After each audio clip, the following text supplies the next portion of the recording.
মনে রাখবেন, এর আগে কখনো আপনারা ক্ষমতার প্রতিদ্বন্দ্বী হবেন এটা কেউ মনে করতো না।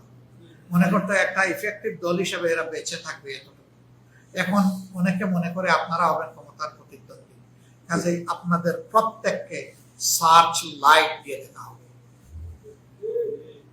আপনাদের শরীরের একটা লুমকুপো ওই লাইটের বাইরে থাকবে না।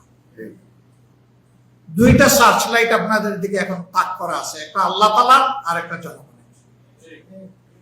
এই দুইটাকেই সম্মান সমূহ করতে হবে। জামাতে ইসলামী থেকে বহিষ্কার হয়ে গেছে বহু আগে, জেলা সেক্রেটারি ছিল, কিন্তু অপরাধের জন্য এখন লিখতেছে জামাত নেতা এ। এরপরে আবার ভিতরে গিয়ে লিখতেছে যে অত সালে তিনি বহিষ্কৃত, কিন্তু উপরের হেডিং হচ্ছে জামাত নেতা এ।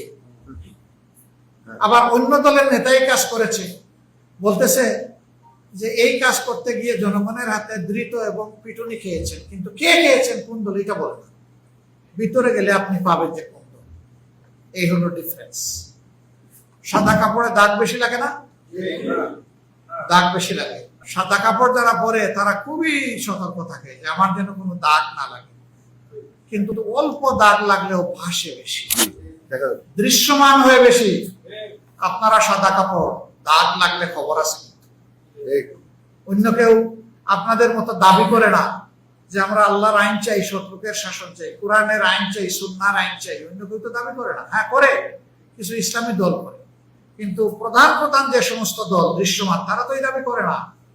তো তাদের গায়ে যদি একটা জামা থাকে আর সেখানে যদি দাগ লাগে, তাহলে ওইটা নিয়ে কেউ ঘাটাঘাটি করবে না, কিন্তু বলবে মানুষ বলবে তারা তো এমনই। কিন্তু আপনার এখানে যখন দাগ লাগবে তখন কিন্তু আপনাকে কেউ ছেড়ে কথা বলবে। আমি বলবো মানুষের ভয়ে নয়, আল্লাহর ভয়ে আমরা যেন ওই দাগ মুক্ত থাকতে পারি। আল্লাহ আমাদের